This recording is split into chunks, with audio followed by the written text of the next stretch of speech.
Good afternoon, नमस्ते।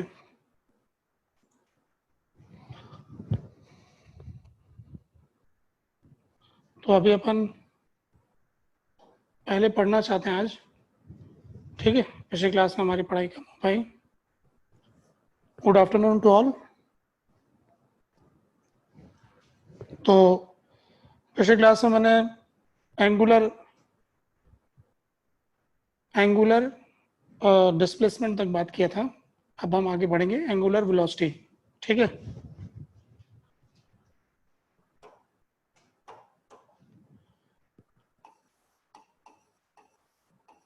Angular velocity हमने शायद नहीं पढ़ा था पिछली क्लास में, यहाँ से शुरू करना है अपन को। तो एंगुलर वेलोसिटी को डिफाइन किया गया है rate at which position vector rotates.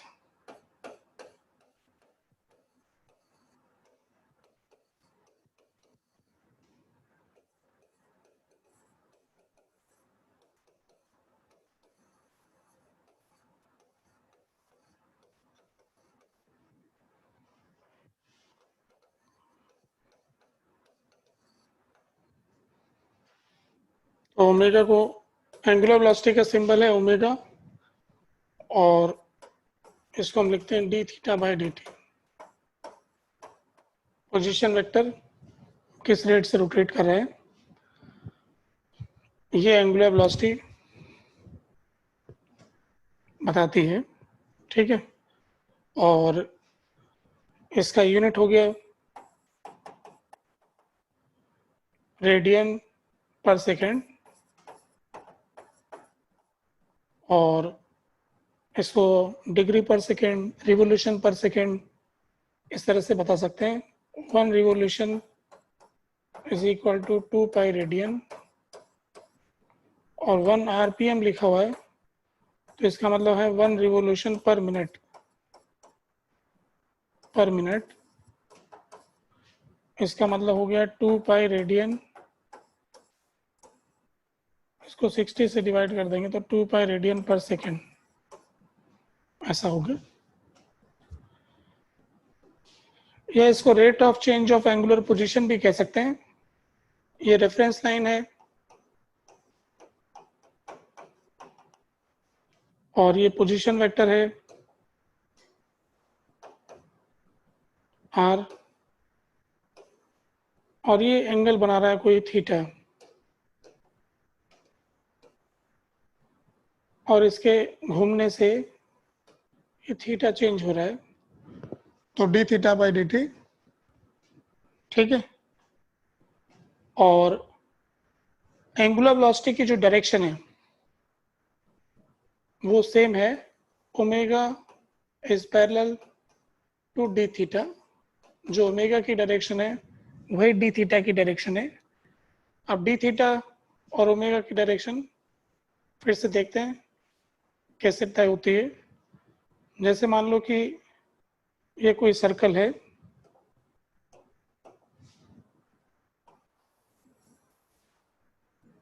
ऐसा, तो किसी प्लेन में कोई पोजीशन वेक्टर घूम रहा है, और वो पोजीशन वेक्टर कैसे घूम रहा है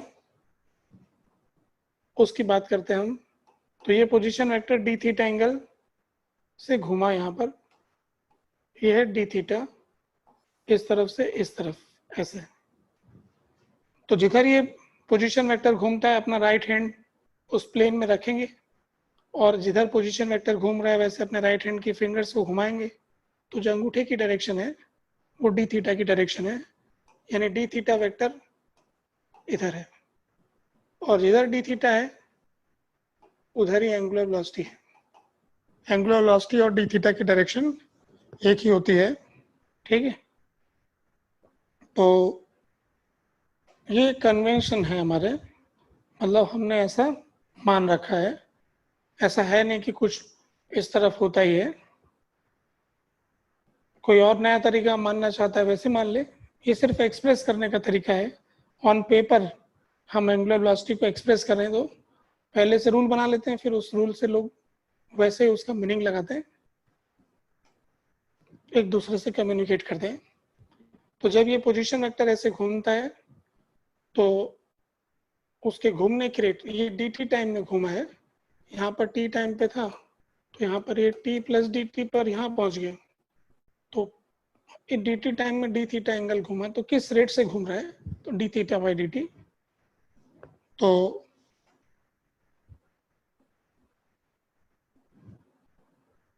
एंगुलर वेलोसिटी की डायरेक्शन आ गई। एक्चुअल में क्या है कि हम एंगुलर वेलोसिटी को वेक्टर बनाना चाहते हैं, तो फिर उसके लिए एंगुलर वेलोसिटी जिन जिन पे डिपेंड करती थी उसको वेक्टर बनाना पड़ेगा। तो वेक्टर डी थीटा बन गया, डेल्टा थीटा नहीं बना। और डी थीटा के वेक्टर बनने के लिए जो वेक्टर के रूल्स थे वो उसको फॉलो करता है। ठीक है, मैंने इसका कोई मैथमेटिकल प्रूफ नहीं दिया है।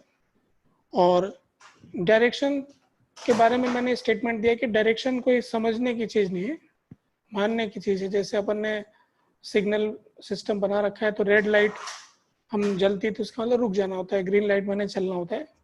तो ये हमने माना है कि ग्रीन लाइट का मतलब क्यों चलना है, रेड का क्यों रुकना है, ये कोई और कंट्री वाला कोई और रूल बना सकता है। जैसे left handed system, right handed system है ट्रैफिक के अंदर, तो वैसी बात है। अमेरिका की गाड़ियों के अंदर स्टीयरिंग किस अलग दूसरी तरफ है और इंग्लैंड की गाड़ियों में किसी और तरफ है। तो ये सिर्फ मानने की बात है, लेने की बात है। ठीक है, तो हमने खुद एज्यूम किया है डी थीटा की डायरेक्शन। तो हमने ये कहा, इसके पीछे कुछ लॉजिक रखे गए कि इस प्लेन में घूमने वाले सारे छोटे छोटे एंगल एक ही हैं, अगर वो ऐसे घूमे जाएंगे क्लॉकवाइज या एंटी क्लॉकवाइज, दो ही डायरेक्शन है बस। तो हमने कहा ये दो डायरेक्शन को रिप्रेजेंट करने के लिए दो वेक्टर एग्जिस्ट करते हैं, एक ऊपर और एक नीचे। तो हम एक तरफ घूमने को एक वेक्टर से एक्सप्रेस करेंगे और दूसरे को दूसरी तरफ। ये एक तरह से एक्सिस हो गई। तो इस तरह के वेक्टर एक्सियल वेक्टर भी खिलाते हैं।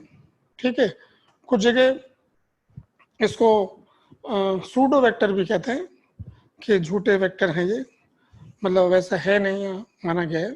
ठीक है, तो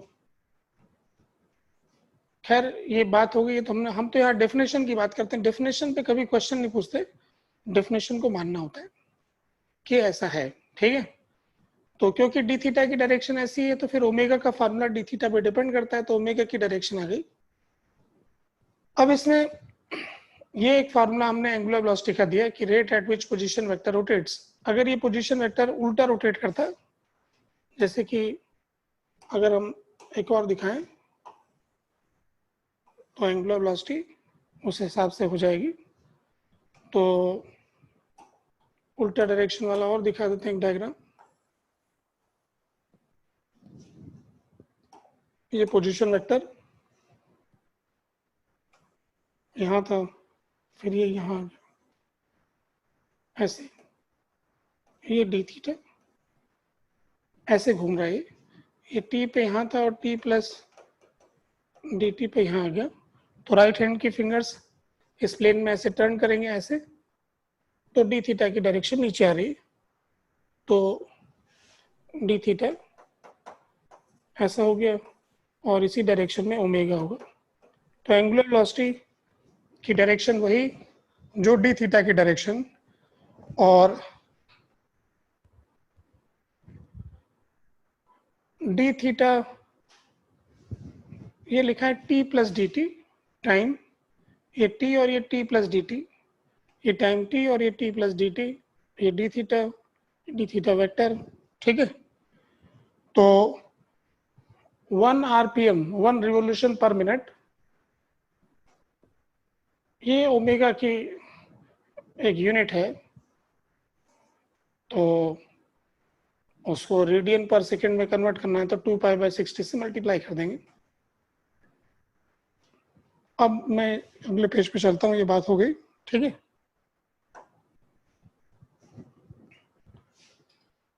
एक सवाल है छोटा सा,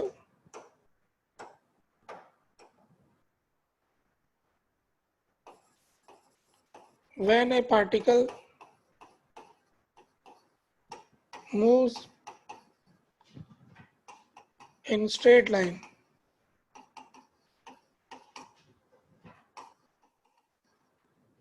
then its angular velocity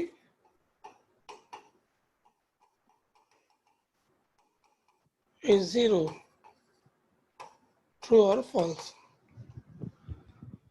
जब एक पार्टिकल स्ट्रेट लाइन में चलता है, पिछला पेज किसी को देखना है ये,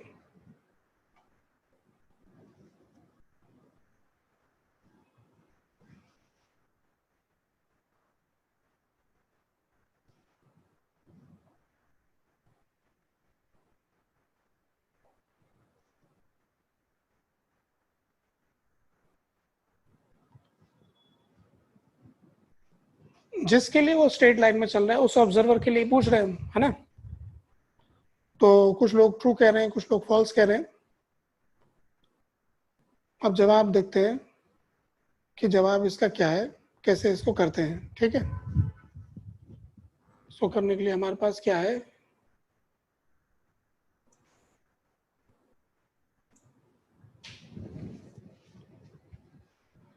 तो इसमें सॉल्यूशन देखो।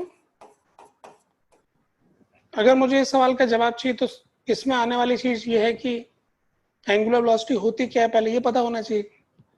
तो अगर कोई पार्टिकल स्ट्रेट लाइन में जा रहा है, ऐसा बोल रहे हैं कि स्ट्रेट लाइन में जा रहा है, मान लो कि ये जा रहा है, ये पार्टिकल है यहाँ पर जो इस लाइन पे जा रहा है, तो इसकी एंगुलर वेलोसिटी जीरो है ऐसा कंफर्म बोल रहे हैं। तो पहले हमें ये पता होना चाहिए कि एंगुलर वेलोसिटी क्या है। तो एंगुलर वेलोसिटी की डेफिनेशन ये है कि उसका पोजीशन वेक्टर, पार्टिकल के चलने से कोई मतलब नहीं है, उसके पोजीशन वेक्टर के पे देखना है कि वो घूम रहा है कि नहीं घूम रहा है।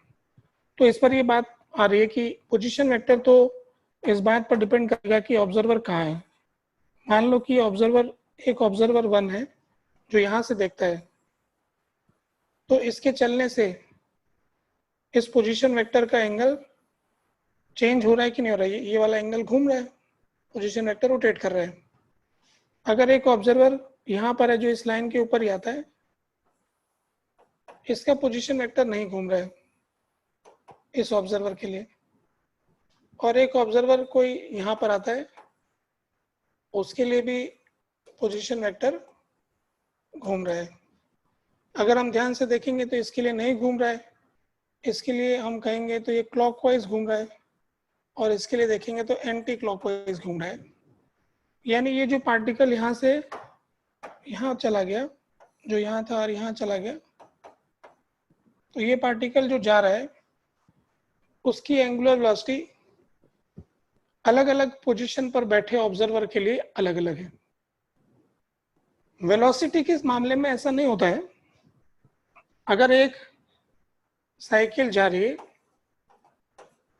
एक साइकिल सवार साइकिल चला रहा है और साइकिल यहाँ से जा रही है, ऐसा मान लेते हैं कि जा रही है साइकिल, ठीक है, ये साइकिल इधर जा रही है, तो इसको देखने वाला आदमी सड़क पर हो, सड़क से हटके हो, इस तरफ हो, सब रेस्ट पे हैं, सबके लिए साइकिल की वेलोसिटी सेम है, ये सब के सब रेस्ट पे हैं। वेलोसिटी ऐसी चीज नहीं कि ऑब्जर्वर की पोजीशन पर डिपेंड करे। ऑब्जर्वर अगर सारे रेस्ट में, तो सभी रेस्ट में रहने वाले ऑब्जर्वर के लिए साइकिल एक ही वेलोसिटी में जा रही है, ठीक है। सभी स्टेशनरी ऑब्जर्वर के लिए साइकिल की वेलोसिटी 10 है, क्योंकि वो 1 सेकेंड में 10 मीटर जाएगी। उसका रूल क्या है, उसका रूल यूं है कि अगर किसी से भी पोजीशन वेक्टर बनाओगे, जैसे ये वाला है, यहाँ पर है, 1 सेकेंड बाद ये डिस्प्लेसमेंट 10 मीटर होगा, 10 मीटर आएगा। ये t 0 पर है तो ये t = 1 में यहाँ पहुँच गया, ऐसा हो रहा है। किसी के लिए भी बना लो, इस ऑब्जर्वर के लिए बनाओगे, ये पहले वाला वेक्टर और ये बाद वाला वेक्टर। इस वाले ऑब्जर्वर के लिए देखोगे तो ये पहले वाला वेक्टर, ये बाद वाला वेक्टर, ये 10 का ही डिस्प्लेसमेंट है सभी ऑब्जर्वर के लिए, ऐसा देखोगे। तो डिस्प्लेसमेंट तो सबके लिए सेम है, पर सबके पोजीशन वेक्टर का एंगल अलग अलग हुआ, एंगल अलग अलग घुमा है। तो एंगुलर वेलोसिटी एक ऐसी चीज है, एंगुलर वेलोसिटी एक ऐसी चीज है जो ऑब्जर्वर की लोकेशन पर डिपेंड करती है। और एंगुलर वेलोसिटी एक तरह से मैं सच कहूँ तो पार्टिकल की होती नहीं है, पर पता नहीं लोगों ने इसे डिफाइन कर रखा है, उसके पोजीशन वेक्टर की होती है। और पोजीशन वेक्टर अलग अलग ऑब्जर्वर के लिए अलग अलग हो जाएगा, क्योंकि पोजीशन वेक्टर ऑब्जर्वर और ऑब्जेक्ट को ज्वाइन करने वाला वेक्टर है, और ऑब्जर्वर जहां बैठेंगे उसके हिसाब से बदलता जाएगा। तो इसलिए हम यूँ कह रहे हैं कि एंगुलर वेलोसिटी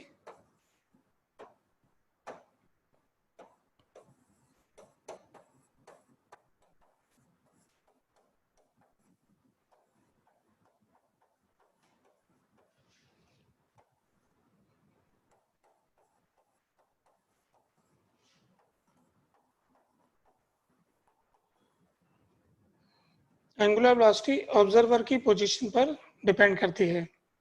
तो इसलिए कहना कि जब पार्टिकल स्ट्रेट लाइन में जा रहा है तो उसकी एंगुलर वेलोसिटी जीरो होगी, ये बात अपने आप में गलत है। किसी एक ऑब्जर्वर के लिए है ये सही, इस जीरो बोले तो सबके लिए जीरो बोल दिया हमने, ऐसी बात झूठी होती, तो ये हो गया फॉल्स। ठीक है, तो अगर स्ट्रेट लाइन में चल रहा है तो भी उस पार्टिकल में एंगुलर वेलोसिटी है। क्यों है?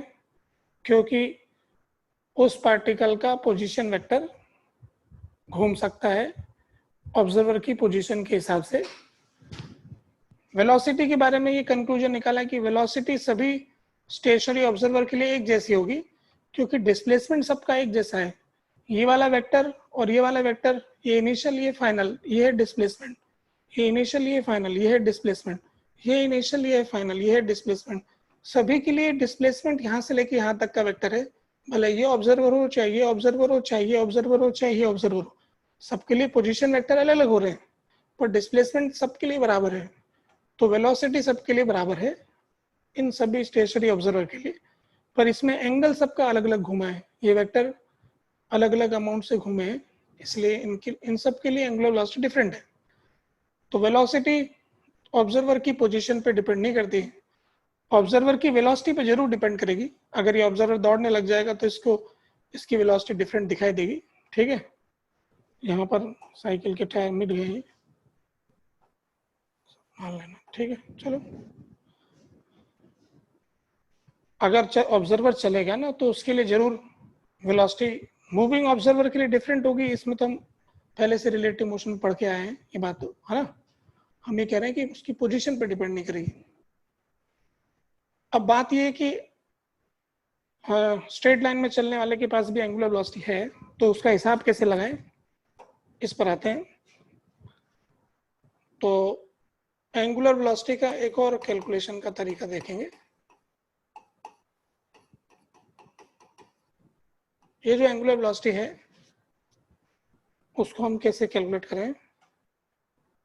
कोई भी पाथ पे अगर कोई पार्टिकल चलता है, मान लो कि ये कोई किसी भी रास्ते पे जा सकता है, ये कोई रास्ता है, इसमें हम किसी ऑब्जर्वर के लिए किसी की एंगुलर वेलोसिटी कैसे निकालें, तो उस पर बात हो रही है। मान लो ये ऑब्जर्वर है,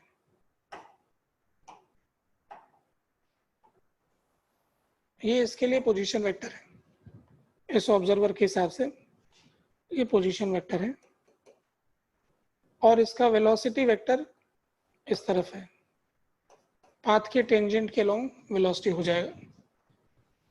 ये जो वेलोसिटी वेक्टर है इसका इस पोजीशन वेक्टर के साथ एंगल देखेंगे तो ये एंगल थीटा आ गया। Theta is the angle between velocity vector and position vector. ठीक है, हम इस वेलोसिटी वेक्टर के दो कंपोनेंट कर रहे हैं इस तरफ, एक हो गया v cos थीटा और एक हो गया v sin theta.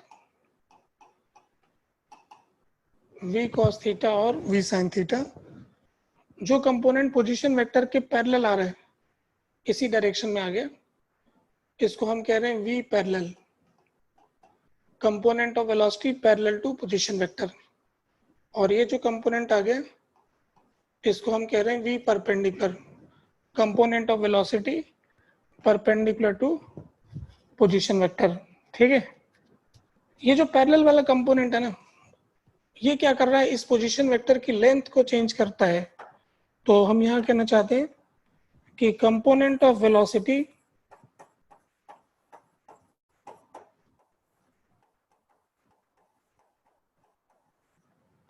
Parallel to position vector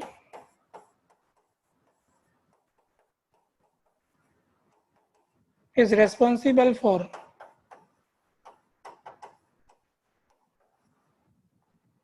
change in length of position vector.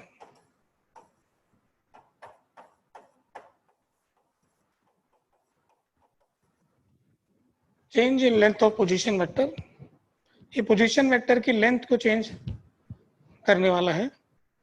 और पोजीशन वेक्टर की जो लेंथ होती है इसको हम ऐसा लिखते हैं, ये पोजीशन वेक्टर है, ये इसकी लेंथ हो गई, तो इसका डेरिवेटिव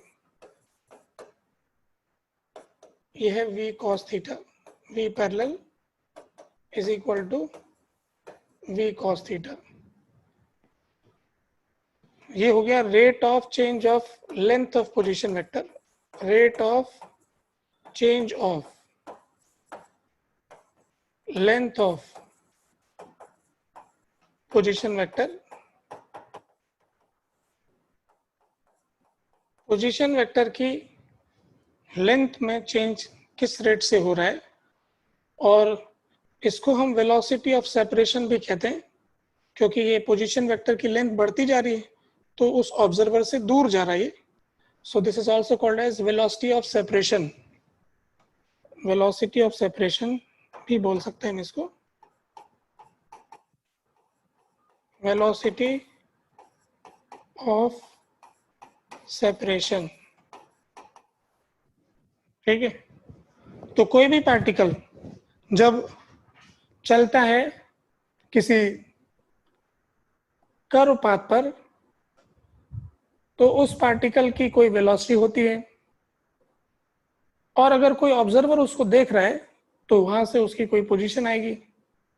वेलोसिटी पाथ के टेंजेंशियल होती है, और ऑब्जर्वर, हमने कहा कि ऑब्जर्वर कहीं भी हो, वेलोसिटी सभी स्टेशनरी ऑब्जर्वर के लिए सेम होती है, पर पोजीशन वेक्टर अलग अलग ऑब्जर्वर के लिए अलग अलग हो जाएगी। तो हमने एक ऑब्जर्वर लिया है, उस ऑब्जर्वर के लिए पोजीशन वेक्टर दिखाया है, तो इस ऑब्जर्वर के लिए इसकी वेलोसिटी के दो कंपोनेंट करेंगे हम।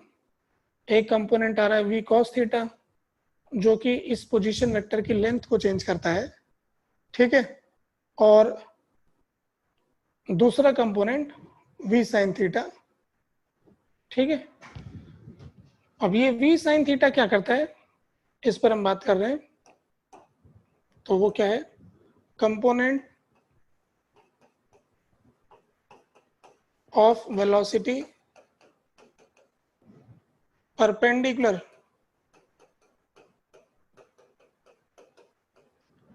To position vector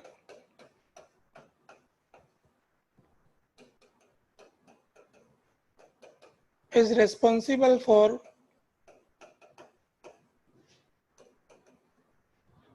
rotation of position vector। Position vector को घुमाने का काम करता है वेलोसिटी का वो कंपोनेंट जो पोजीशन वेक्टर के परपेंडिकुलर आता है, जिसको हम v sin थीटा लिख रहे हैं, तो जिसमें थीटा v और r के बीच का एंगल है। तो ये वाला कंपोनेंट तो इस वेक्टर को रोटेट करवा रहा है, और ये वाला कंपोनेंट इस की लेंथ को चेंज कर रहा है। अब किस रेट से रोटेट करवा रहा है ये हम जानना चाहते हैं, तो इसके लिए मैं थोड़ा सा यहाँ कैलकुलेशन करके दिखाता हूँ, इसमें मिक्स नहीं करना चाहता हूँ डायग्राम में। तो इधर देखते हैं, ये कुछ है, ये पोजीशन वेक्टर लेते हैं हम, यहाँ पर ये मिटाता हूँ, थोड़ा अच्छा नहीं बना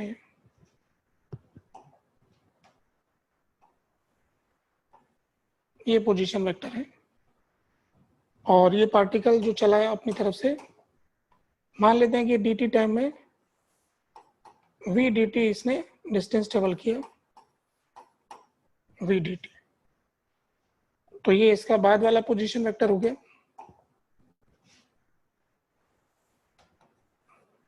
ये इनिशियल हो गया, इनिशियल वाले की लेंथ है आर, और ये डी टी टाइम में यहाँ चला गया।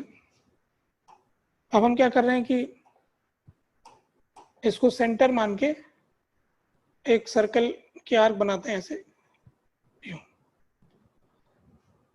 तो ये आर लेंथ का है, तो ये भी आर लेंथ का हो गया। और ये जो आर्क हमने ड्रॉ किया है, ये वाला आर्क, इसकी लेंथ अगर हम लिखना चाहते हैं तो ये वी डी टी, ये वाला एंगल थीटा था, ये v D T cos theta, तो ये वाली लेंथ हो जाएगी v D T sine theta.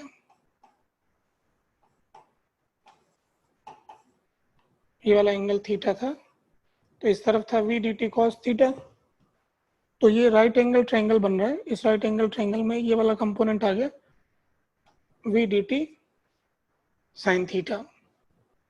ये कितना एंगल घूम गया है, इस एंगल को एक बार के लिए डी फाई बोल रहा हूँ। एंगल जो घूम गया है ये डी फाई। तो हमारे पास फॉर्मूला होता है एंगल बराबर आर्क अपॉन रेडियस। एंगल बराबर आर्क अपॉन रेडियस। ये जो एंगल घूमा है ये है डी फाई,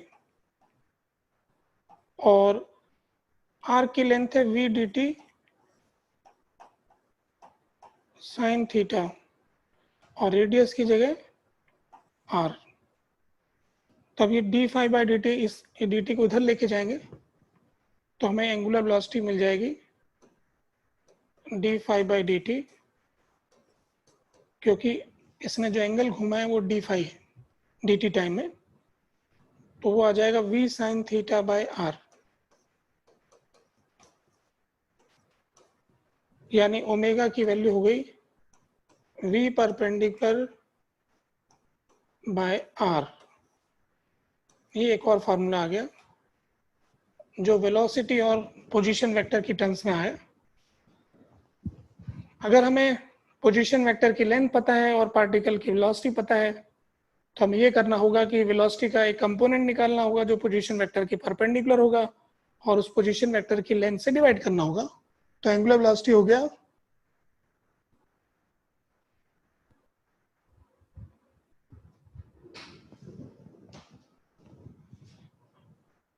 ये जो मैंने लिखा है ना, यहाँ पर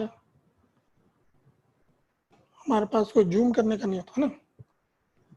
यहाँ पर ये जो चीज दिखा रखी है ये वी डी टी लेंथ है, और ये वाला एंगल थीटा था। जैसे यहाँ पे दिख रहा नहीं है वी कॉस थीटा और वी साइन थीटा। यहाँ थोड़ा बड़ा डायग्राम है, अगर इफेक्टिवली दिखाऊं यहाँ पर किसी को, तो एक तरह से यूं समझो ऐसा है कि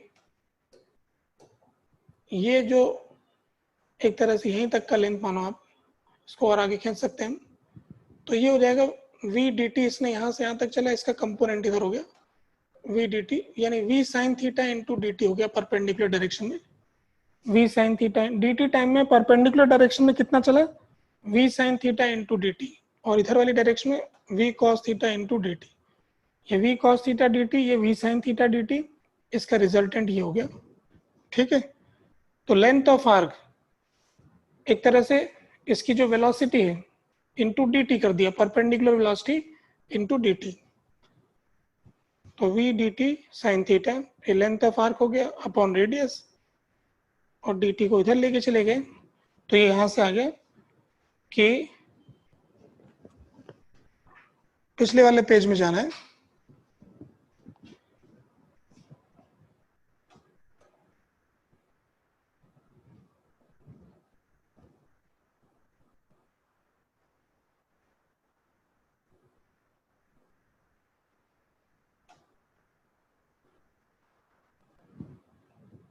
अभी बता रहे हैं कि क्या मीनिंग होता है। ठीक है, ये पिछले पेज पे देख लिया जिसको देखना था।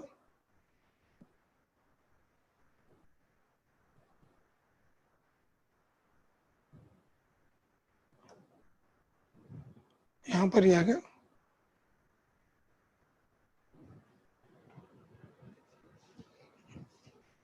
यहाँ पर जो लिखा है इसमें किसी ने पूछा तो इसका जवाब ये कि पोजीशन वेक्टर की लेंथ को मॉड लगाते हैं। मॉड लगाने का मतलब लेंथ, फिर इसका चेंज होने का रेट, तो rate of change of length of position vector, जिसको सिंपल आर भी लिख सकते हैं, यानी मॉड आर जो होता है उसको आर भी लिख सकते हैं वेक्टर हटा के।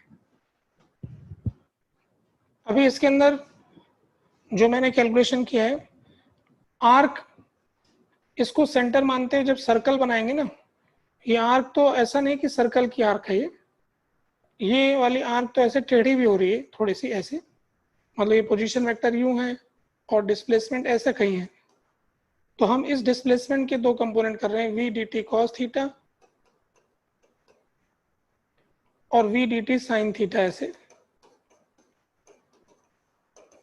तो ये वाला जो कंपोनेंट है ये आर्क की लेंथ है, सर्कल ये दोनों रेडियस बराबर मानते हैं, ये वाला डी फाई, तो लेंथ ऑफ आर्क ये जैसे सर्कल बनेगा तो ये वाली आर्क आएगी न कि आएगी।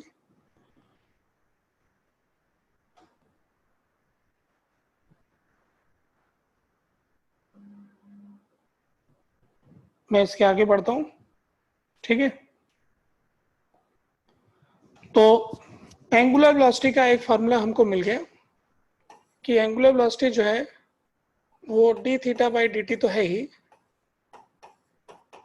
एंगुलर वेलोसिटी का एक और फार्मूला मिला जो कि एक तरह से मैंने अभी मैग्नीट्यूड की फॉर्म में लिखा आपके लिए, v परपेंडिकुलर बाय r।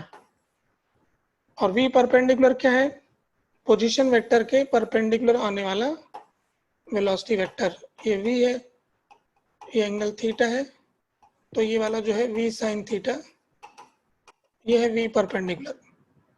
अब v परपेंडिकुलर को कैलकुलेट कैसे करेंगे, तो ये साइन थीटा का जो एक्सप्रेशन होता है ये क्रॉस प्रोडक्ट से आता है। अगर r क्रॉस v करोगे आप तो इसके अंदर magnitude of r magnitude of v sine theta N cap ऐसा आता है। और अगर मैं इसको r से डिवाइड कर दूं, r क्रॉस v को r से डिवाइड कर दूं तो ये v sine theta N cap आ जाएगा इस तरह का। तो मैं अगर इसे वेक्टर फॉर्म में लिखना चाहता हूँ, ये v परपेंडिकुलर है, v sine theta v perpendicular है, तो v परपेंडिकुलर की वैल्यू वेक्टर फॉर्म में लिखना चाहते हैं, ओमेगा को वेक्टर फॉर्म में लिखना चाहते हैं, तो इसका फॉर्मूला है r cross v upon r square.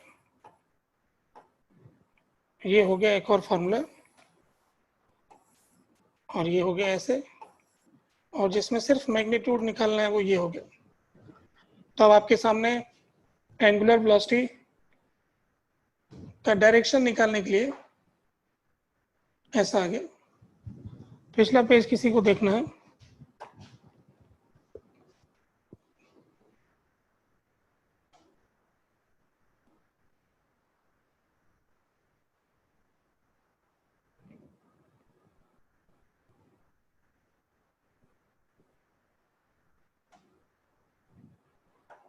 अब देखो इसमें v क्रॉस r और r क्रॉस v का मैं जवाब दे रहा हूं।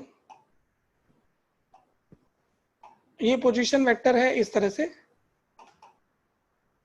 और ये वेक्टर ऐसे घूम रहा है, तो ये पार्टिकल की वेलोसिटी v है और ये r इधर है।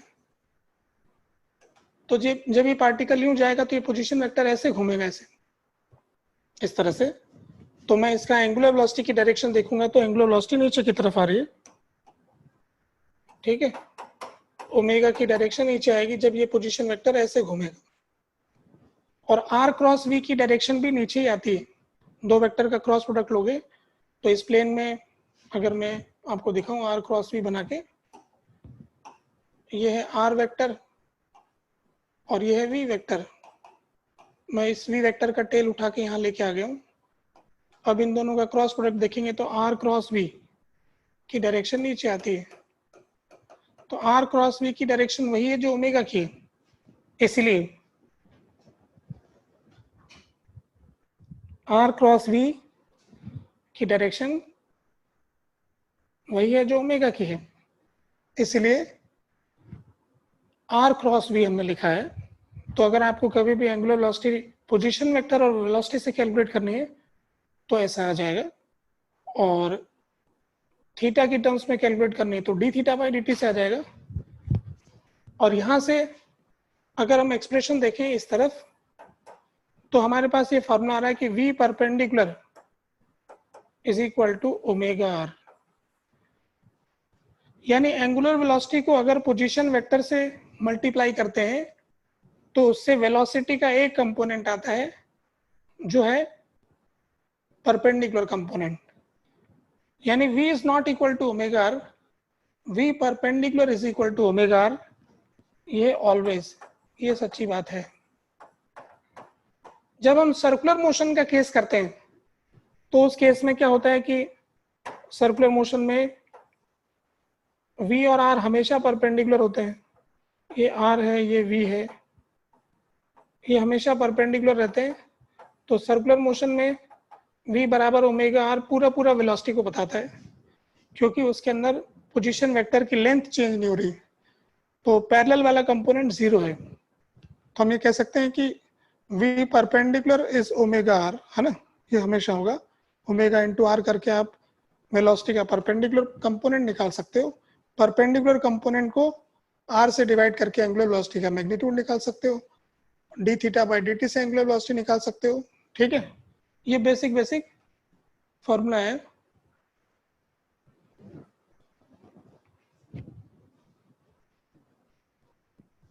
Omega is equal to V perpendicular by R, और V perpendicular into D T length of arc हो जाएगा, और length of arc divided by R, angle हो जाएगा, उस तरह से डिराइव हुआ है। तो आर्क बराबर एंगल अपॉन रेडियस के फॉर्मूले से ही ये फॉर्मूले का डेरिवेशन हुआ है, ये घर पे दोबारा करना। ठीक है, v क्रॉस आर करते तो उससे क्या फर्क पड़ता है, v क्रॉस आर की डायरेक्शन ऊपर आती है, v क्रॉस आर ऊपर की तरफ होगा। अगर पार्टिकल ऐसे जा रहा है तो इसका पोजीशन वेक्टर ऐसे घूम रहा है, ये पोजीशन वेक्टर इस तरफ घूम रहा है, यूं घूम रहा है। जब ऐसे घूमता है तो इसका ओमेगा का डायरेक्शन नीचे है, तो ओमेगा की डायरेक्शन किससे मिल रही है, ओमेगा की डायरेक्शन उससे मिल रही है जो आर क्रॉस वी है, ओमेगा इसी तरफ आ रहा है, तो इसलिए आर क्रॉस वी से एक्सप्रेस किया है। ठीक है, एन के पी में आपको ये पुरानी वेक्टर की बातें हो गई है ना, मैं भी इससे ज़्यादा नहीं बोलना चाहता हूँ। ए क्रॉस बी का क्या फॉर्मूला होता है, a b sine theta into unit vector. ठीक है,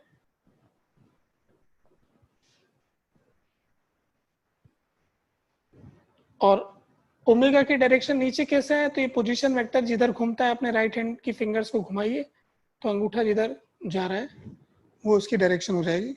ठीक है, तो मैं अगले पेज पे पढ़ रहा हूँ, अब सवाल करते हैं अपन इसके ऊपर। अब पहला क्वेश्चन आपसे ये है, एंगुलर वेलोसिटी कैलकुलेट करने के लिए, तो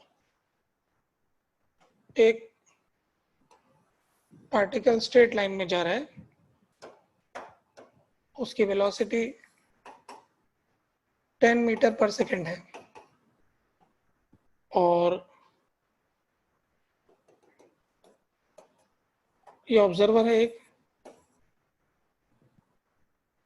जो कि इससे 20 मीटर दूरी पर है यहाँ से, और इस पार्टिकल का पोजीशन वेक्टर जो है इस समय 37 डिग्री का एंगल बना रहा है। ये पार्टिकल P है यहाँ पर, तो हमसे पूछा है find angular velocity of particle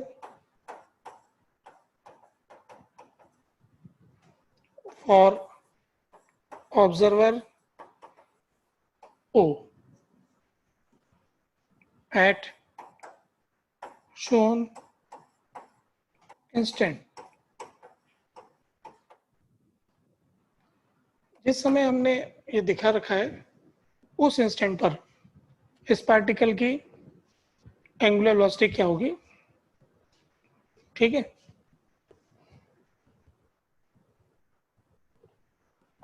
particle की वेलोसिटी 10 मीटर पर सेकेंड है और ऑब्जर्वर उस जिस लाइन पे पार्टिकल चल रहा है उसे 20 मीटर दूर है और इस समय ये 37 डिग्री का एंगल बना रहा है, ठीक है।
तो आपने एंगुलर वेलोसिटी ऑब्जर्वर ओ के लिए कैलकुलेट कर दिया है। सॉल्यूशन देखते हैं। अगर मैं इसे कैलकुलेट करना चाहता हूं तो मेरे को एक फार्मूले की जरूरत है, मैं उस फार्मूले के हिसाब से कैलकुलेट करूंगा। तो अगर मैं ये फार्मूला इस्तेमाल करता हूं तो क्या होगा, देखो ओमेगा है r cross v upon r square. तो पहले मैंने फार्मूला लिख लिया है, फिर मैं इस फार्मूले के हिसाब से इसमें सारी वैल्यू सब्स्टिट्यूट करूंगा और उससे जो आंसर आएगा देखा जाएगा। तो पोजीशन वेक्टर ये है, ये आर वेक्टर, ये है वेलोसिटी वेक्टर। हम अपनी तरफ से कोऑर्डिनेट सिस्टम मान सकते हैं, इस तरफ एक्स एक्सिस, इस तरफ वाई एक्सिस, और उसके हिसाब से मैं ये सारे वेक्टर लिख दूंगा। ये वाली लेंथ एक बार के लिए हम मान लेते हैं कि ये एक्स है, तो इस ट्रायंगल में हमको मिल रहा है 1037 is equal to x by 20। ये एक्स हो गया, ये 20 हो गया, 3/4 होता है ये एक्स बाई 20। तो यहाँ से हमको पता लग गया कि x की वैल्यू हो गई 15, x की वैल्यू 15 आ गई। ये हो गया 15, ये हो गया 20, तो r की वैल्यू हो गई 25। 15 स्क्वायर प्लस 20 स्क्वायर,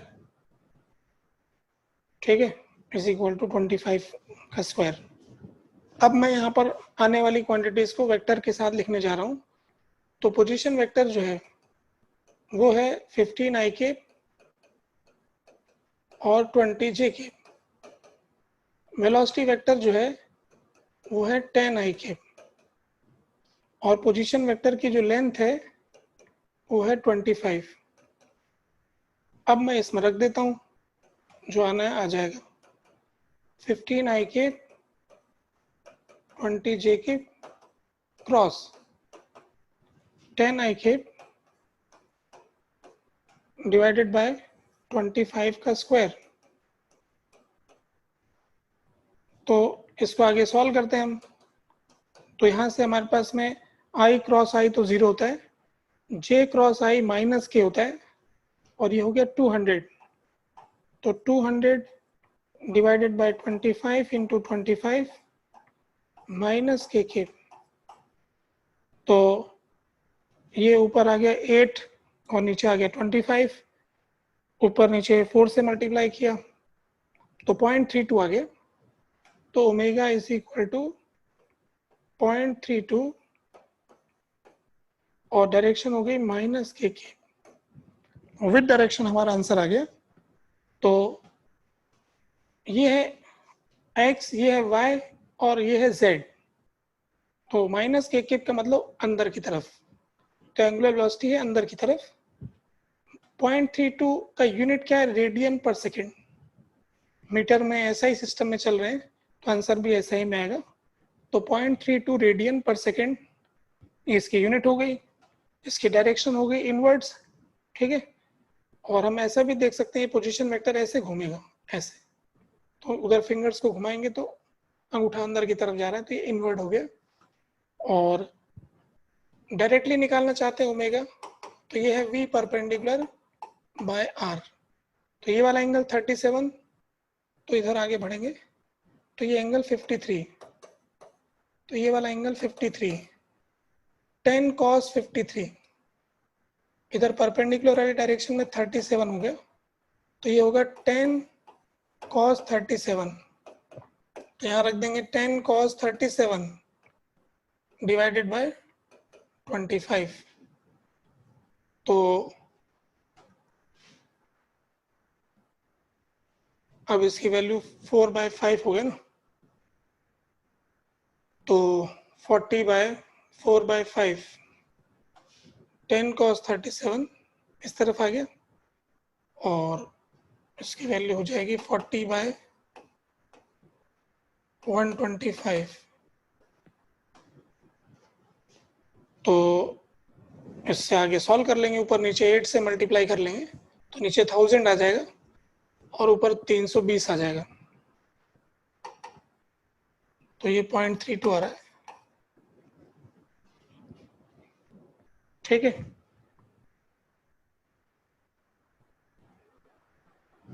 और डायरेक्शन कैसे निकालेंगे?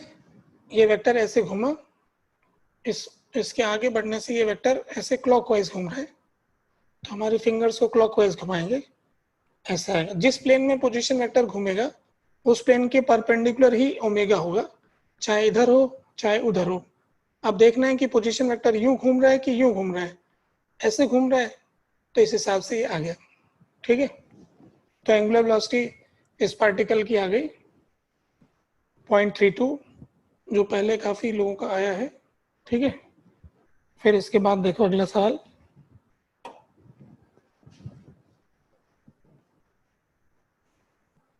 Question number 2, find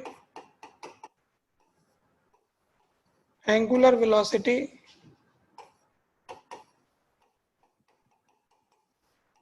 of earth about its axis of rotation। धरती की एंगुलर वेलोसिटी क्या है?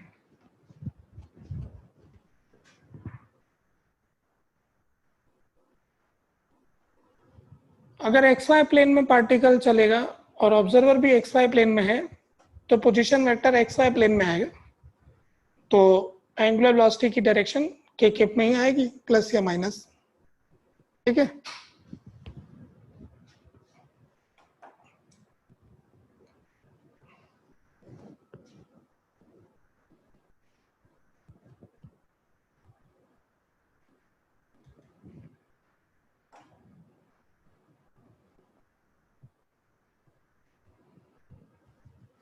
धरती की अपने एक्सिस के अबाउट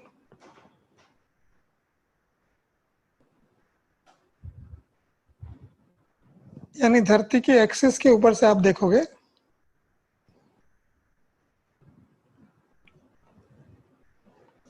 हम कह रहे हैं कि धरती घूम रही है, कैसे मालूम? क्योंकि सुबह शाम हो रही है, सूरज उगता है छुपता है, ये हमें पता लग रहा है। धरती वेस्ट से ईस्ट की तरफ घूमती है, वेस्ट से ईस्ट की तरफ धरती घूम रही है, और एक दिन एक चक्कर काटने में कितना टाइम लगता है, इसका कैलकुलेशन हमारे भारत के पुराने मैथमेटिशियन आर्यभट्ट ने इतना एक्यूरेसी के साथ दे रखा है कि आज का टाइम का कैलकुलेशन उनसे मैच करता है कि धरती एक दिन में मतलब कितना टाइम लगाती है घूमने में। तो कहने का मतलब है कि जो धरती के घूमने का टाइम है वो हमको पता है, एग्जैक्ट हम नहीं ले रहे हैं, हम जानते हैं कि 24 घंटे में इसका एक राउंड कंप्लीट होता है। अब इसमें कौन सा पोजीशन वेक्टर है जो घूम रहा है, तो हम कह रहे हैं कि धरती के ऊपर इस एक्सिस के अबाउट पूछा है, तो एक्सिस से कोई भी पार्टिकल का पोजीशन वेक्टर लेंगे यूं, तो ये सारे पोजीशन वेक्टर घूम रहे हैं। धरती की एंगुलर वेलोसिटी का मतलब है कि धरती के किसी भी पार्टिकल का जो पोजीशन वेक्टर एक्सिस से लिया जाएगा वो किस रेट से घूम रहा है। तो इसके घूमने की रेट है, तो सबका रेट एक जैसा होगा क्योंकि पूरी धरती एक साथ घूम रही है। तो यहाँ पर एंगुलर वेलोसिटी हम सीधे निकाल रहे हैं कि इसने कितना एंगल घूम लिया। तो टोटल एक ही रेट से घूम रही है, तो एंगल इसने घूम लिया है 2 पाई, और इसको 24 घंटे लग गए एक चक्कर काटने में। तो यहाँ पर आ गया π/12, ये हो गया रेडियन पर आवर, अगर इसको घंटे में लिख रहे हैं। और अगर कुछ लोग इसको सेकंड्स में कन्वर्ट करना चाहते हैं तो π/12 घंटे को मिनट में और मिनट को सेकंड में, ऐसा आ जाएगा पर सेकंड। तो ये तो इतनी छोटी वैल्यू आएगी, एक सेकंड में धरती क्या घूम पाती है, बहुत कम है। अगर इसको डिग्री में कैलकुलेट करना चाहते हैं तो आप इसको पाई को लिख सकते हो 180 डिग्री अपॉन 12 डिग्री पर सेकंड। तो यहाँ से आ जाएगा 6/30/2, 15 डिग्री पर ये क्या लिख दिया, सेकंड, पर आवर लिखना था, पर आवर, यानी 15 डिग्री पर आवर। एक घंटे का समय बीतता है, हमारी क्लास 1.5 घंटे का समय लेती है, तो 1.5 घंटे में धरती कितने डिग्री से घूम जाएगी, 15 का आधा 7.5, 22.5 डिग्री, 22.5 डिग्री। यानी आप क्लास के ड्यूरेशन को धरती के एंगल के घूमने के हिसाब से बता सकते हो। कोई कहे कि आज तो हमें इतना पढ़ाया कि धरती 90 डिग्री से घूम गई, इसका मतलब कितनी देर पढ़ाया,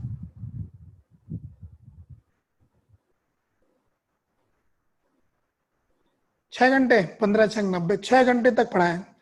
तो मैंने पढ़ा रखा है 6 घंटे एक क्लास के अंदर। उस बैच में मैं कभी पढ़ाता नहीं था, ऐसे वो बैच का उन्होंने कहा सर आप हमें एक बार पढ़ा दो, तो उनके लिए मैंने कहा कि एक क्लास लेने से क्या फ़र्क पड़ेगा, कि नहीं आप तो कितनी देर पढ़ाओ, कोई दिक्कत नहीं, हम नहीं थकेंगे। तो मैंने उनको सुबह 6 बजे बुलाया, मैंने कहा देखो, जानबूझ के 6 बजे बुलाया, मैंने कहा जिसको पढ़ना होगा वही आएगा, नहीं पढ़ने वाला नहीं आएगा। पर सारे बच्चे आ गए 6 बजे। फिर 6 बजे से लेकर के लगातार 12 बजे तक वो खूब एनर्जी के साथ पढ़े थे वो। तो पूरा धरती को 90 डिग्री से घुमा दिया था हमने, उससे भी ज़्यादा देर पढ़े थे, थोड़ा सा और आगे। ठीक है, चलो खैर। तो फिलहाल ये एंगुलर वेलोसिटी हमने अर्थ का कैलकुलेट किया है। एंगुलर वेलोसिटी के बारे में ऐसे एक और सवाल है, find angular velocity of minute hand, hour hand and second hand of a clock. घड़ी के अंदर जो कांटे लगे होते हैं उनकी भी एक फिक्स एंगुलर वेलोसिटी होती है, ठीक है, वो कितनी रहती है ये निकालना है। घड़ी के तीनों कांटे, मिनट, सेकेंड, आवर, इनका कितना,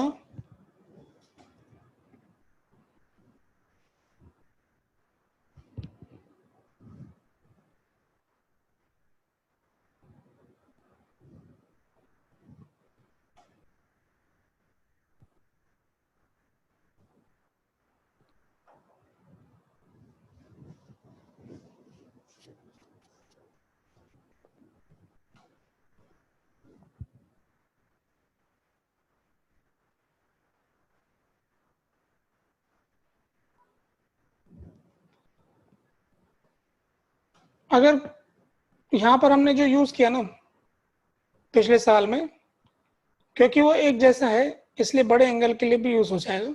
ठीक है,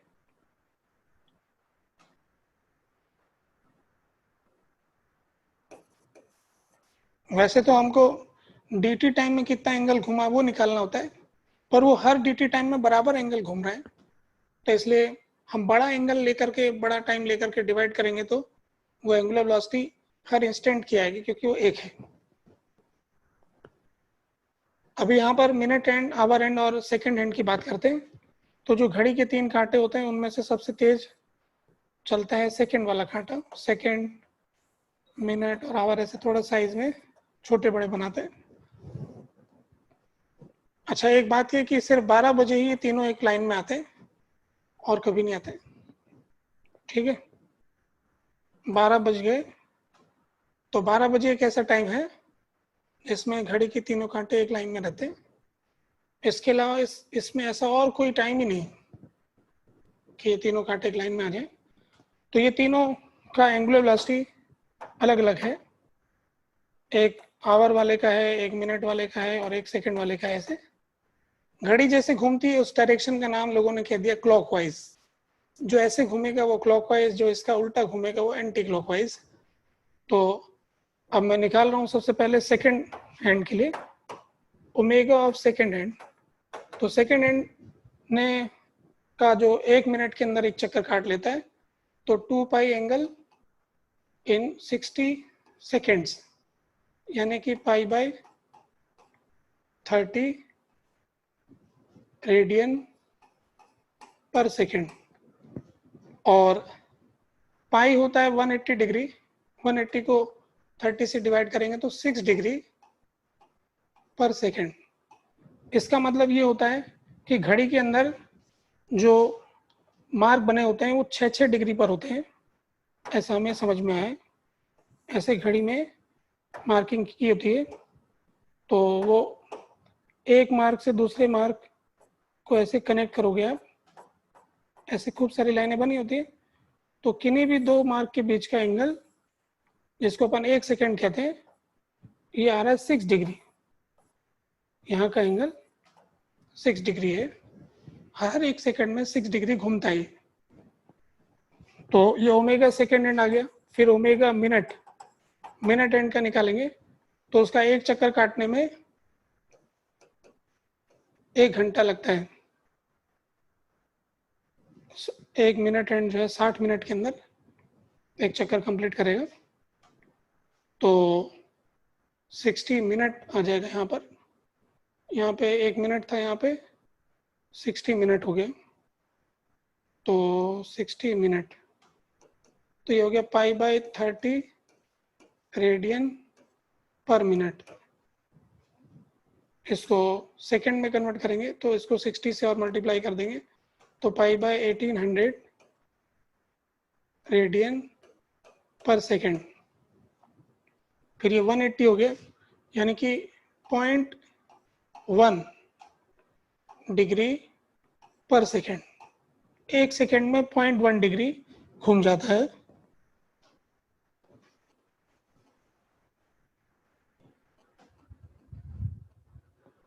साढ़े छः से 6:30 से 6:35 पे तीनों एक लाइन में कभी नहीं आएंगे, देख लेना। वो क्या है, थोड़े से कांटे मोटे होते हैं, इसलिए एक मोटा होगा कांटा तो उसके नीचे दब जाएगा, तो वो अलग चीज़ है।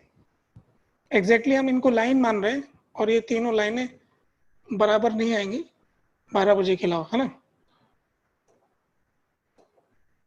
Angular velocity of our and, our and का आ जाएगा 2 पाई बाय 12 आवर।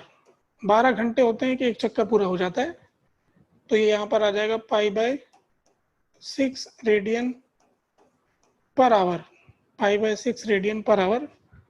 और अगर इसको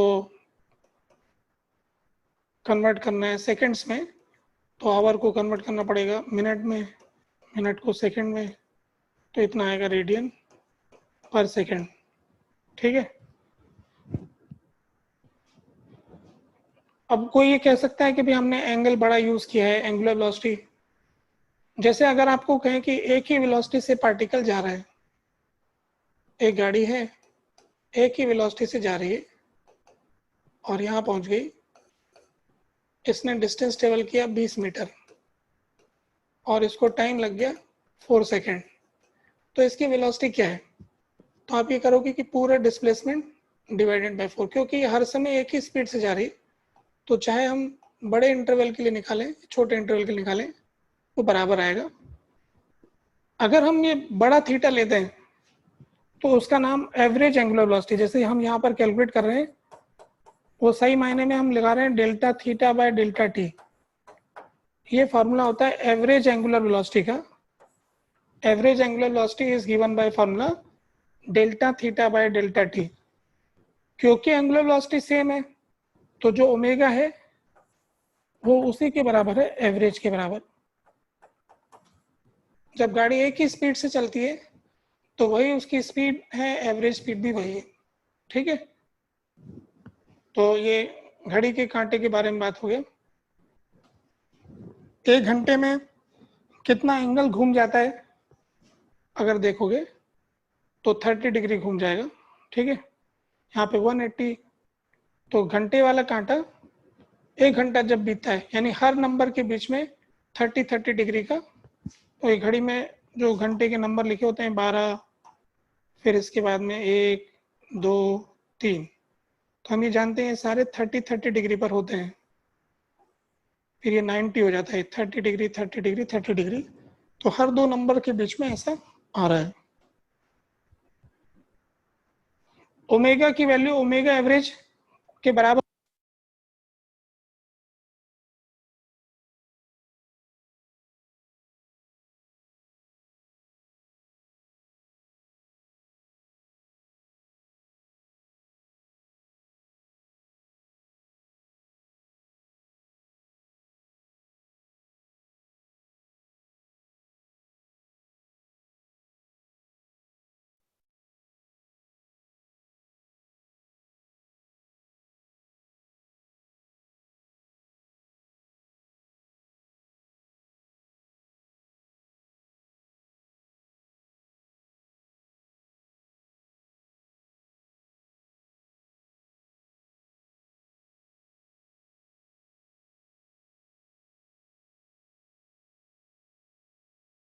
आवाज आ गई है फिर से।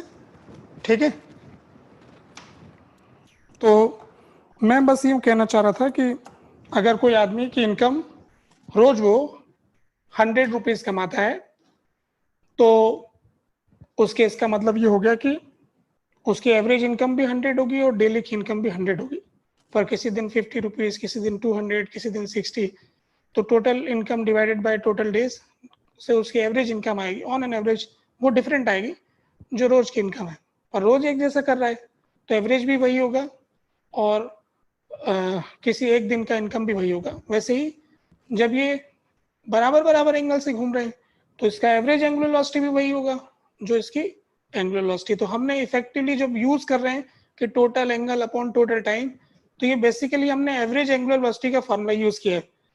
पर जब ओमेगा कांस्टेंट होता है तो एवरेज वेलोसिटी और इंस्टेंटेनियस बराबर होती है। ठीक है, तो ये डिग्री विग्री में आपने कैलकुलेट कर लिया।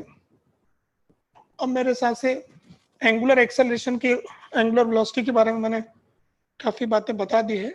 इसमें और कोई सवाल? हम आगे बढ़ते हैं। एंगुलर एक्सेलरेशन और बताता हूँ फटाफट से।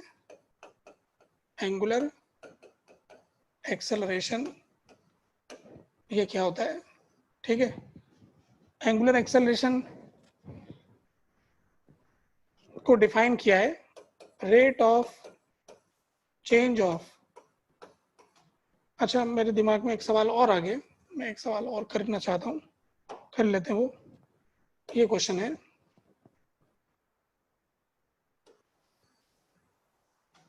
ये कोई सर्कल है और यहाँ पर एक पार्टिकल है। ये पार्टिकल ऐसे v स्पीड से जा रहा है। ये सर्कल का सेंटर है, यहाँ पर एक ऑब्जर्वर है O, ठीक है, जो यहाँ पर है। इस सर्कल का रेडियस r है। तो हमसे पूछा है find angular velocity of particle for observer O at circumference. एक ऑब्जर्वर सर्कमफ्रेंस पर बैठा उस पार्टिकल को देख रहा है जो सर्कल में भी स्पीड से चल रहा है, ठीक है। उसके लिए इस पार्टिकल की एंगुलर वेलोसिटी क्या है? ये पार्टिकल v वेलोसिटी से जा रहा है,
एंगल वगैरह कुछ नहीं दिया है, ठीक है।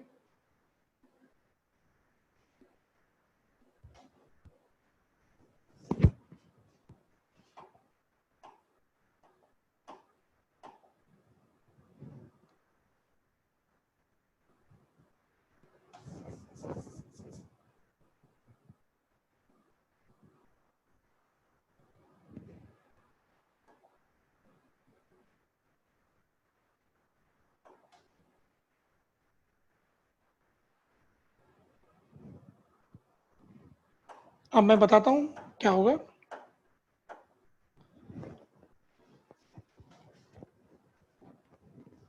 यहां पर हमें क्या करना है कि इसका पोजीशन वेक्टर बनाना पड़ेगा। पहले ये पोजीशन वेक्टर किस रेट से घूम रहा है, यही इसकी एंगुलर वेलोसिटी है, ठीक है। तो इस पोजीशन वेक्टर की घूमने की रेट हमको पता करनी है।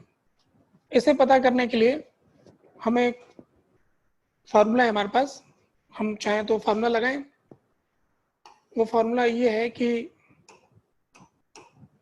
अगर हम ये फार्मूला लगाना चाहते हैं तो ये भी लगा सकते हैं, r cross v upon r square, r cross v upon r square. ये लगाना चाहें ये लगा सकते हैं, या फिर v परपेंडिकुलर बाय r निकालो, डायरेक्शन खुद डिसाइड हो जाएगी, ठीक है। तो इसमें इसकी लेंथ निकालने की बात आ रही पहले, तो मैं क्या करता हूँ कि इन दोनों को ज्वाइन करता हूँ, यहाँ से यहाँ तक ये ज्वाइन किया, यहाँ से यहाँ तक इसको ज्वाइन किया। ये तो दोनों r और r होंगे, ठीक है। और ये वाला एंगल थीटा है, तो ये वाला एंगल थीटा होगा। यहाँ पर एक परपेंडिकुलर डालेंगे तो ये लेंथ आ जाएगी r cos थीटा और ये लेंथ आ जाएगी r cos थीटा। तो लेंथ ऑफ पोजीशन वेक्टर जो आ रही है वो आ गई है 2r cos थीटा। और ये जो एंगल हमको मिला है, ये जो r होता है और ये जो v होता है, ये आपस में परपेंडिकुलर होता है। सेंटर से जो रेडियस है और जो सर्कमफ्रेंस का जो वेलोसिटी है टेंजेंट के लॉन्ग, ये परपेंडिकुलर है, ये थीटा है, तो ये हो गया 90 माइनस थीटा। ये वाला एंगल 90 माइनस थीटा हो गया। तो इस v का जो इधर वाला कंपोनेंट है वो v साइन थीटा और उधर हो जाएगा v cos थीटा।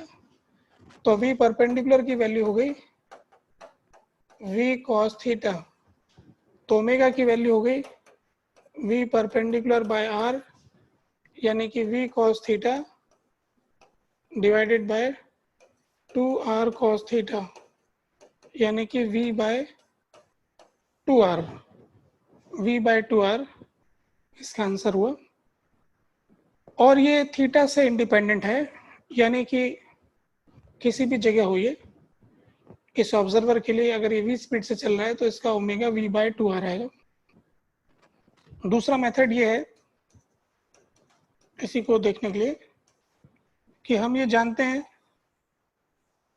कि जो सर्कल में कोई पार्टिकल चलता है तो उसका जो पोजीशन वेक्टर है सेंटर से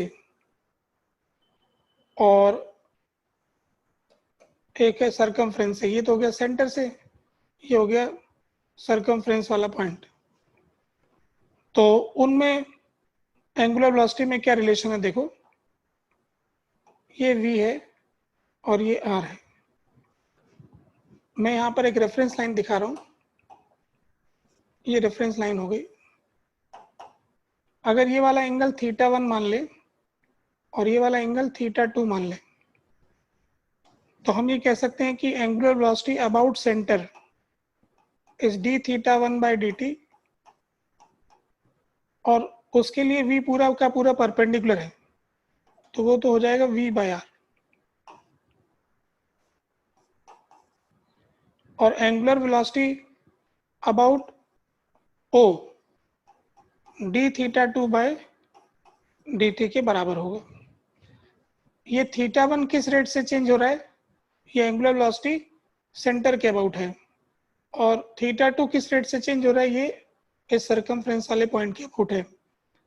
अब हम ये जानते हैं कि ये वाला एंगल θ2 है तो ये वाला एंगल भी θ2 होगा, और एक्सटीरियर एंगल जो होता है वो इन दोनों का सम होता है, तो θ1 इज ट्वाइस ऑफ θ2, यानी कि θ2 इज हाफ ऑफ θ1, तो dθ2 by dt is equal to half of dθ1 by dt, यानी कि angular velocity about o is half of angular velocity about centre, तो एंगुलर वेलोसिटी अबाउट सेंटर है v by r, तो इसलिए हो गया v bye 2r।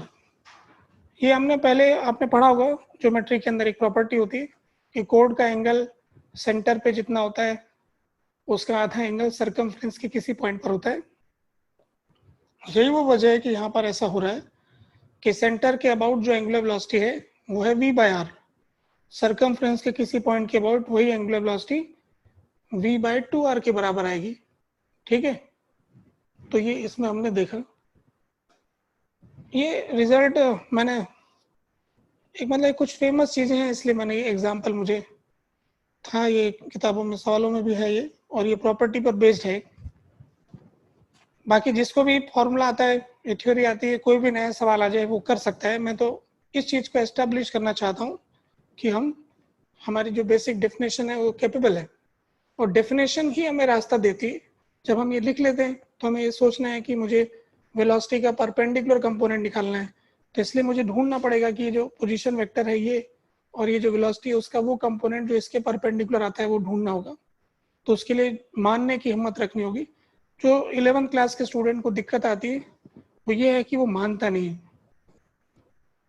एक तो टीचर की बात को, और एक वो वैसे सवाल करते वक्त एज्यूम नहीं करता। मानने में एक ये भी बात होती है, मान लिया कि थीटा है, मान लिया कि आर है, ऐसे बढ़ना पड़ता है। उसके क्या है, बचपन में न्यूमेरिकल क्वेश्चन सॉल्व किए, 10 मीटर पर सेकेंड, 30, 50, 60, अब यहाँ थीटा वी आर ऐसा आ जाता है ना, इसलिए दिक्कत आ जाता है। ठीक है, आर क्रॉस वी करके और बताने की बात आ रही है, तो आर क्रॉस वी से भी मैं बताता हूँ चलो आपके लिए। इसी क्वेश्चन में अगर हम इसके लिए कैलकुलेट कर रहे हैं, ये जो ऑब्जर्वर है और ये पार्टिकल ऐसे जा रहा है, ठीक है, यहाँ पर ये सेंटर हो गया। तो इसके लिए मैं क्या कर रहा हूँ कि कोऑर्डिनेट सिस्टम बनाता हूँ इस तरह से, x और वाई, और यहाँ से एक आर वेक्टर ये बना देते हैं, ये वाला एंगल थीटा ले लेते हैं, ये लेंथ है आर, ठीक है। ये हो गया पोजीशन वेक्टर आर। तो मैं पोजीशन वेक्टर लिख रहा हूँ, क्या होगा पोजीशन वेक्टर आएगा कुछ इस तरह से, यहाँ से लेके यहाँ तक तो इसकी लेंथ है आर, और फिर इधर जाएंगे तो ये आर कॉस थीटा और ये आर साइन थीटा। तो इस पोजीशन वेक्टर को मैं लिख सकता हूँ r plus r cos theta i cap r sine theta j cap, ठीक है। अब ये वाला एंगल मैंने थीटा लिया है, तो अब देखो एंगल कैसे होंगे। तो यहाँ से ये वाला एंगल थीटा हो गया, तो ये वाला एंगल दोनों बराबर होंगे, तो ये वाला एंगल थीटा बाई टू होगा, क्योंकि इन दोनों का सम ये है। तो ये थीटा बाई 2 हो गया। तो अब यहाँ पर एक हॉरिजॉन्टल लाइन खींचता हूँ ऐसे, ठीक है।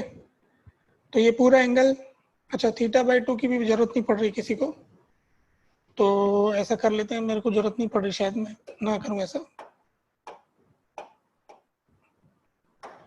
ये जो पोजीशन वेक्टर था हमारा, ये ऐसा था, और ये आर वेक्टर मैंने ऐसा खींचा था,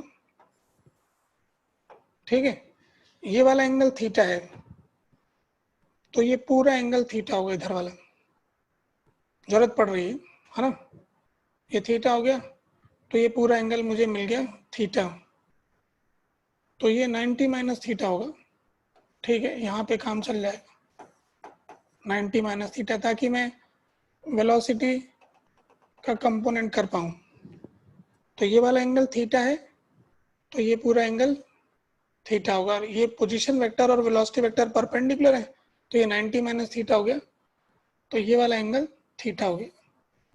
तो मैं वेलोसिटी वेक्टर को लिख रहा हूँ कि वेलोसिटी वेक्टर क्या है, तो ये है माइनस वी साइन थीटा आई के और वी कॉस थीटा जे के।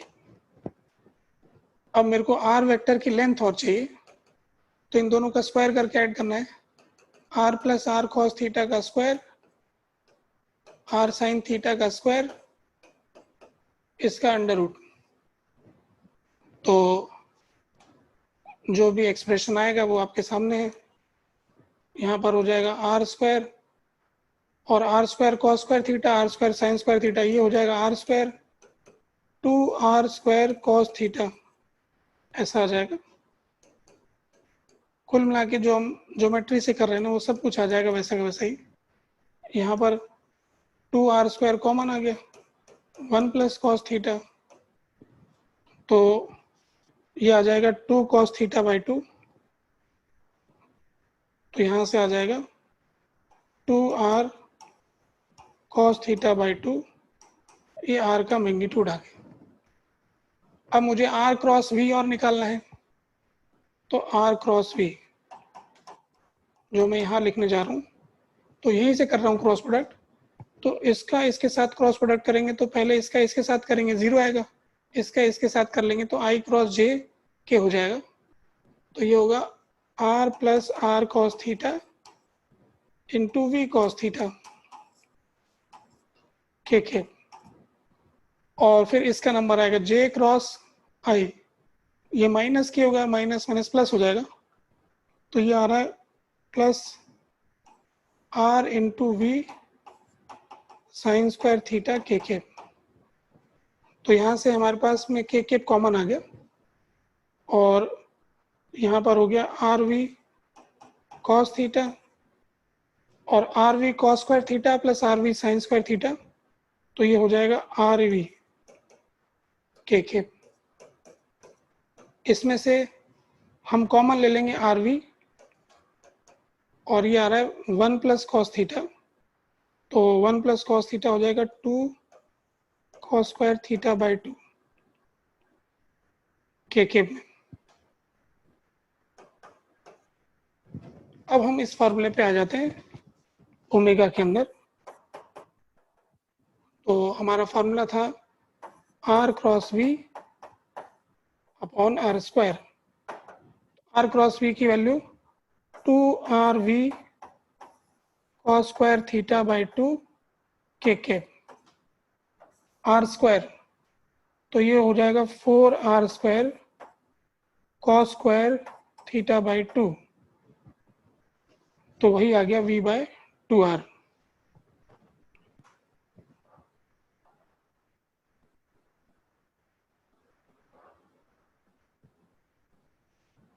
ठीक है,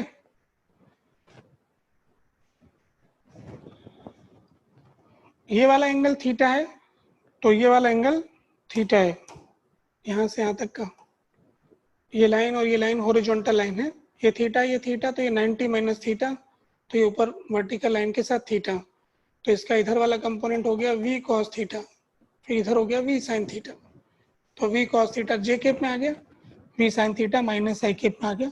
ठीक है, तो इसके पीछे वाला पेज देखना है, एक बार इसको देख लो। ठीक है,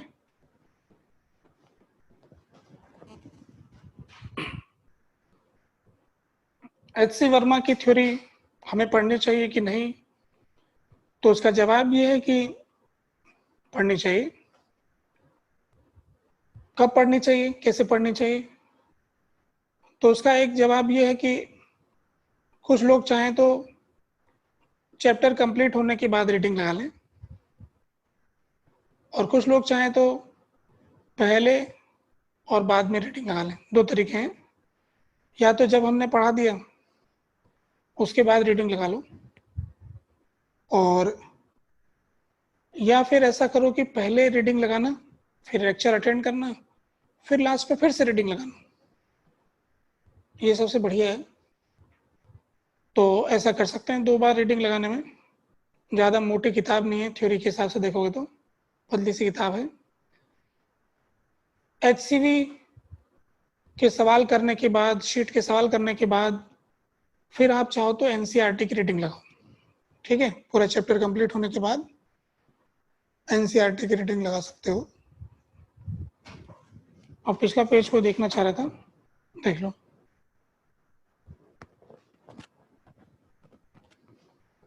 हाँ, नेक्स्ट क्लास का टाइम हो गया है, सही बोल रहे हैं, मैं भी आगे अब नहीं पढ़ाऊंगा। वैसे एंगुलर एक्सेलरेशन अब अगली क्लास में देखेंगे हम। तो आज हमने एंगुलर वेलोसिटी के सवाल भी कर लिए, एंगुलर वेलोसिटी कंप्लीट हो गई। ठीक है, होमवर्क करने के लिए आप लोगों ने अपनी वर्क पावर एनर्जी की शीट कंप्लीट कर ली है। ठीक है, और DPP नंबर आपका कौन सा हो चुका है?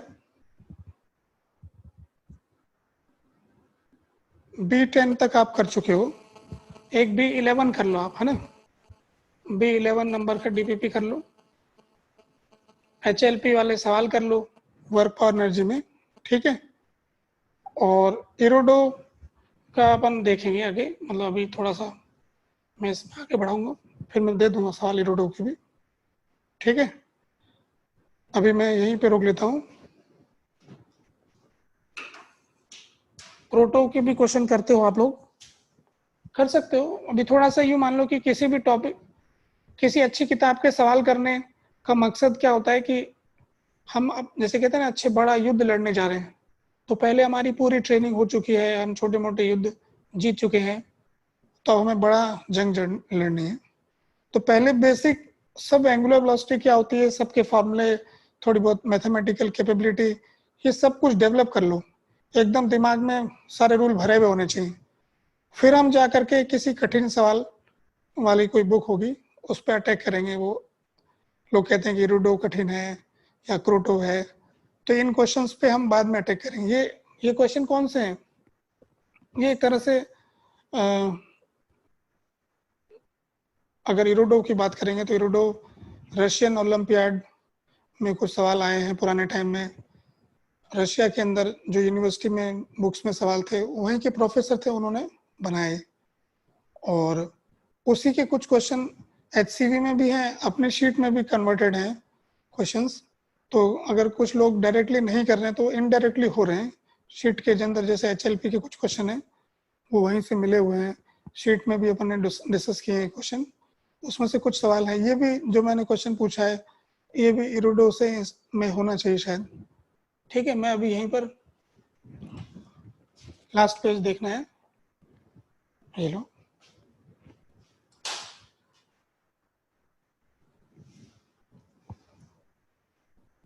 एनसीईआरटी कंपलसरी है क्या? तो इसका जवाब ये है कि जो भी एग्जाम के पेपर बनाता है, जैसे मान लो मेरे को गवर्नमेंट की तरफ से कहा जाएगा कि पूरी कंट्री में मुझे 11th वाले बच्चों 12th वाले बच्चों का एग्जाम के लिए पेपर बनाने की ड्यूटी मुझे दे दी, तो फिर मैं ये देखूंगा कि पूरी कंट्री के जो बच्चे हैं वो कौन सी किताब से पढ़ते हैं, क्या उनके पास सोर्स है। तो अब हम देखते हैं कि सभी बोर्ड के अंदर यही एनसीईआरटी की किताब चलती थी, यानी पूरे भारत के अंदर एक किताब है जो गवर्नमेंट की तरफ से फिक्स है, तो गवर्नमेंट की तरफ से होने वाला एग्जाम उससे जरूर जुड़ा हुआ होगा।